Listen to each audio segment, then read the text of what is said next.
امریکہ نے ایران پر نئے حملے شروع کر دیے، مختلف شہروں میں دھماکے۔ ایرانی میڈیا کے مطابق ایران کے شہر چابہار اور بندر عباس میں دھماکوں کی آوازیں۔ امریکی فوج کے مطابق ان حملوں کا مقصد آبِ ہرمز میں تجارتی جہازوں پر حملے کرنے کی ایران کی صلاحیت کو مزید کمزور کرنا ہے۔ ایرانی فوج آبِ ہرمز سے آزادانہ طور پر گزرنے والے بحری جہازوں کے لیے خطرہ ہے۔ سینٹ کوم نے کہا ہے کہ آئندہ آبِ ہرمز عالمی تجارت کے لیے انتہائی اہم بین الاقوامی آبی گزرگاہ ہے۔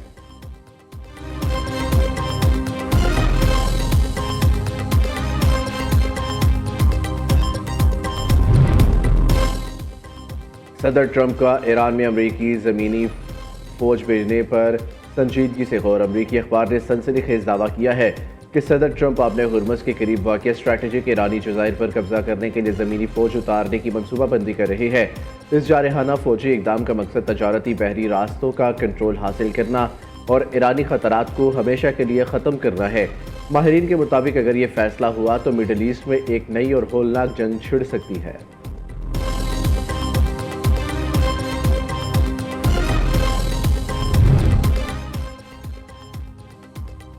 ایران نے ایک امریکی شہری کو رہائی دے دی۔ امریکی صدر ڈونلڈ ٹرمپ نے ڈیس موئنز آوا میں اپنی انتخابی ریلی کے دوران انکشاف کیا ہے کہ ایران نے بائیڈن دور میں گرفتار امریکی خاتون کو رہا کر دیا ہے۔ جواب محفوظ مقام پر منتقل ہو چکی ہے۔ ٹرمپ نے خیر سگالی کے اس اقدام کو سراہتے ہوئے کہا کہ ایران اب امریکی دباؤ کی وجہ سے سمجھوتا کرنا چاہتا ہے، تاہم انہوں نے منگل کو ہونے والے پس پردہ مذاکرات کا حوالہ دیتے ہوئے ایران کو کڑی وارننگ دی کہ اگر وہ معاہدے پر راضی نہ ہوا تو اگلے ہفتے ایران کے تمام بجلی گھر اور پل تباہ کر کے اسے شکست دی جائے گی۔ ایرانی پلوں پر حملوں کی ڈیڈ لائن سے متعلق صحافیوں کے سوال پر امریکی صدر ٹرمپ نے کہا کہ انہیں ڈیڈ لائن دینا پسند نہیں۔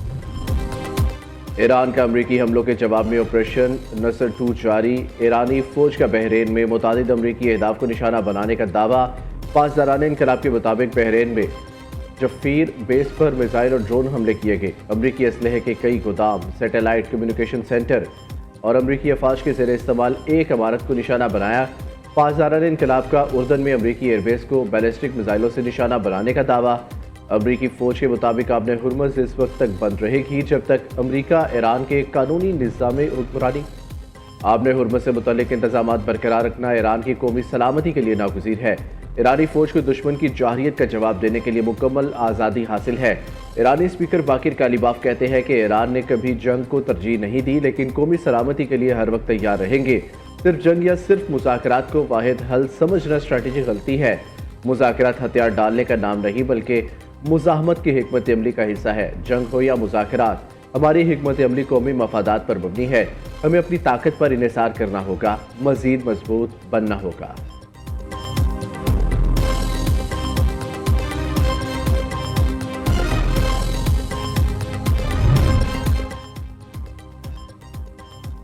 امریکہ کا جوہری پھیلاؤ کی روک تھام اور انسداد دہشت گردی سے متعلق نئی پابندیوں کا اعلان۔ غیر ملکی خبر ایجنسی کے مطابق امریکہ کی نئی پابندیوں میں ایرانی، روسی اور میکسیکو کی شخصیات تنظیمیں شامل۔ پاسداران انقلاب سے تعلق رکھنے والے بہروز نمازی اور ان کی کمپنی بھی پابندیوں میں شامل۔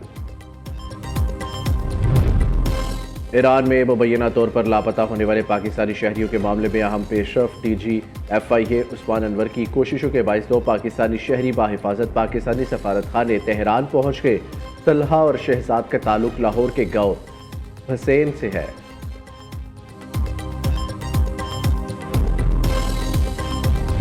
اگر پاکستان کے خلاف، پاکستان کے فوج کے خلاف، ہمارے ان سپاہیوں کے خلاف کوئی بات کرے گا کشمیر کے اندر سے یا پاکستان میں سے، کوئی کارکن ہو، کوئی عام آدمی ہو، کوئی سیاستدان ہو، تو ہمیں یہ برداشت نہیں کر سکتے ہیں۔ ہمارے افواج جو ہمارے سرحد و محفوظ رکھتے ہیں، جنہوں نے حال ہی میں 1 سال پہلے ہی مودی کو ایسے عبرتناک شکست دلوائی ہیں جو انشاءاللہ تعالی تاریخ یاد رکھے گا، تو وہ ہمارے ریڈ لائن ہے، وہ بھی ہم برداشت نہیں کر سکتے۔ کشمیر کا فیصلہ کشمیری ہی کریں گے، لیکن بندوق اور دھرنے کے زور پر کوئی آئینی تبدیلی نہیں کی جا سکتی۔ چیئرمین پیپلز پارٹی بلاول بھٹو زرداری کا مظفر آباد میں ٹکٹ ہولڈرز اور رہنماؤں سے خطاب۔ کہا آزاد کشمیر کا بحران وفاقی وزراء کے بیانات کی وجہ سے پیدا ہوا ہے، اب وفاقی حکومت کو ہی بحران ختم کرنا ہے۔ چیئرمین پیپلز پارٹی نے حکومت اور مظاہرین کے درمیان کشیدگی کم کرنے کے لیے ثالثی کی پیشکش بھی کر دی۔ پاک فوج ہماری ریڈ لائن ہے، اس کے خلاف بلند ہونے والی کسی بھی آواز کو برداشت نہیں کیا جائے گا۔ فیلڈ مارشل سید عاصم منیر کی عسکری بصیرت کی دنیا معترف ہے۔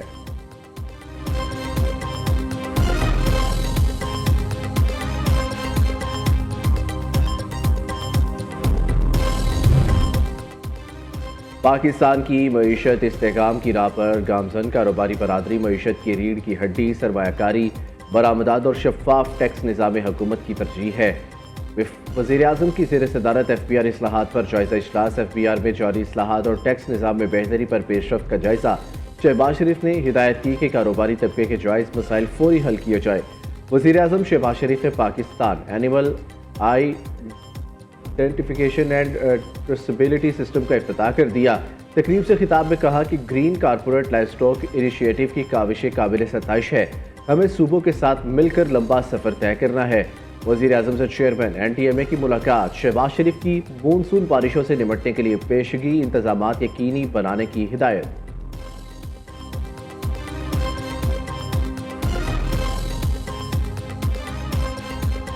سیکیورٹی فورسز کی فتنہ الخوارج کے خلاف کامیاب کارروائیاں جاری، خارجیوں کو ہوائی اور زمینی کارروائیوں کے ذریعے نشانہ بنایا جا رہا ہے۔ تازہ کارروائیوں کے دوران مزید 3 دہشت گردوں کو جہنم واصل کر دیا گیا۔ آپریشن شبان میں ہلاک دہشت گردوں کی مجموعی تعداد 88 ہو گئی۔ 5 جولائی سے اب تک آپریشن شبان اور دیگر انٹیلیجنس بیسڈ آپریشنز میں مجموعی طور پر 126 خارجی دہشت گرد جہنم واصل ہو چکے ہیں۔ وزیر داخلہ محسن نقوی کا کامیاب آپریشن پر سیکیورٹی فورسز کو خراج تحسین۔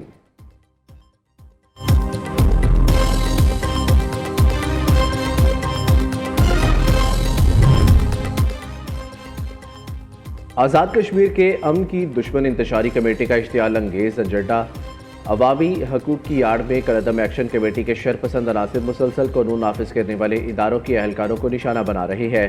کالعدم ایکشن کمیٹی کے شرپسندوں کے بھاری اسلحے کے ساتھ شہری آبادی اور اہلکاروں پر فائرنگ کرنے کے متعدد ویڈیو شواہد بھی سامنے آ چکے۔ سیکرٹری داخلہ آزاد جموں و کشمیر گفتار حسین نے پریس کانفرنس میں بتایا، کالعدم ایکشن کمیٹی نے اداروں کے خلاف منفی پروپیگنڈے کو اپنا وتیرہ بنا لیا ہے۔ حکومت غیر قانونی سرگرمیوں میں ملوث افراد کے خلاف سخت کارروائی کرے گی۔ کشمیر اور پاکستان کو کوئی طاقت الگ نہیں کر سکتی۔ ترجمان آزاد کشمیر پولیس عرفان مسعود کے مطابق کالعدم ایکشن کمیٹی کے خلاف بھرپور آپریشن جاری، عوام کے جان و مال کا تحفظ ہماری ترجیح ہے۔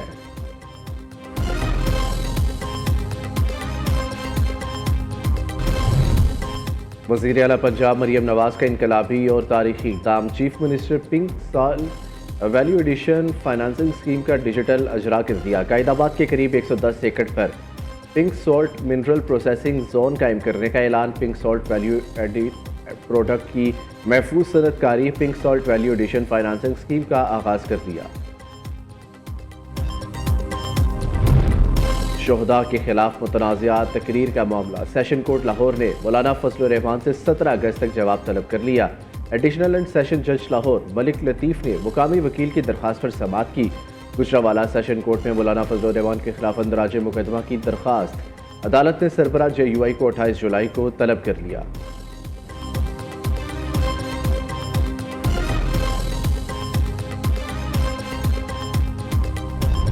یہ کیسے ممکن ہے کہ آپ شہداء کی تذلیل کریں اور آپ یہ کہہ دیں کہ آپ ہم سے ہماری تنخواہیں لیتے ہیں اور اگر آپ جانیں دے دیں گے تو کیسے دے دیں گے؟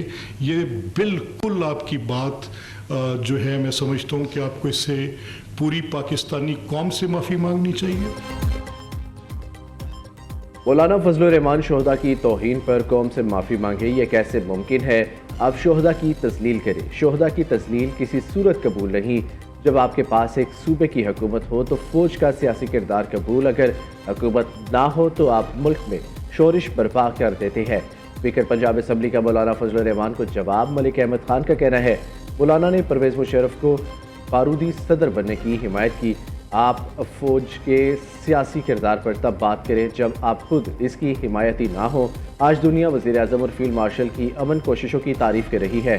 مولانا کی باتیں سیاسی اور اخلاقی طور پر درست نہیں، ان کی باتوں سے بغض جھلک رہا ہے۔ اپنے شہیدوں کو اپنے ماتھے کا جھومر سمجھتے ہیں، ان شہیدوں کے خون کی وجہ سے آج وطن عزیز پاکستان کو اللہ نے وہ مقام دیا ہے کہ پوری دنیا پاکستان کی طرف دیکھ رہی ہے. قوم کے جوان آپ کے اور میرے بیٹے اور بھائی اپنی قربانیاں پیش کر رہے ہیں. یہ سرحدوں پہ چند ہزار تنخواہ کے لیے نہیں کھڑے, یہ شہادت کے لیے کھڑے ہوتے ہیں. کسی کو بھی اپنے شہداء کی توہین نہیں کرنے دیں گے. ہمیں اپنے تمام فوجی اور شہداء کی قربانیوں پر فخر ہے. پیسے اور تنخواہ کے بدلے بیٹے قربان نہیں کیے جاتے. بیٹے پیسوں سے نہیں تو لے جاتے. یہ قوم کے محافظ ہے. سیاست توہین اور بلا جواز تنقید کے بغیر بھی ہو سکتی ہے. حافظ طاہر اشرفی کی وزیر اعلیٰ سندھ سے ملاقات کے بعد گفتگو. جید علماء کی جانب سے شہداء سے متعلق توہین امیز گفتگو کے شدید مذمت.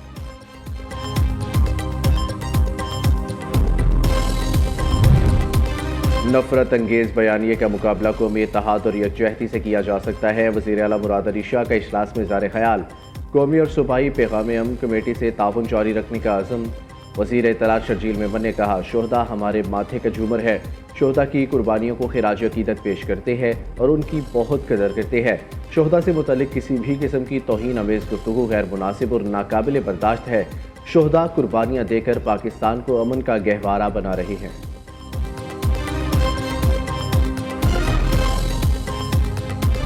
اور ملک کے بالائی حصوں میں آج آندھی اور گرج چمک کے ساتھ بارش کا امکان. لاہور سمیت ملک کے بیشتر میدانی علاقوں میں آج موسم شدید گرم اور مرطوب رہے گا. صوبائی دارالحکومت لاہور میں آج مطلع جزوی طور پر ابر آلود رہنے کے ساتھ ساتھ شدید ہبس اور گرمی کی لہر برقرار رہے گی, جہاں زیادہ سے زیادہ درجہ حرارت 38 سے 40 ڈگری سینٹی گریڈ تک جا سکتا ہے. دوسری جانب کشمیر, گلیت بلتستان, خیبر پختونخوا کے بالائی اضلاع اور شمال مشرقی پنجاب کے چند مقامات پر شام یا رات کے وقت تیز ہوا اور گرج چمک کے ساتھ ہلکی سے تیز بارش کی توقع ہے, جس سے مقامی سطح پر گرمی کا زور کچھ ٹوٹ سکتا ہے.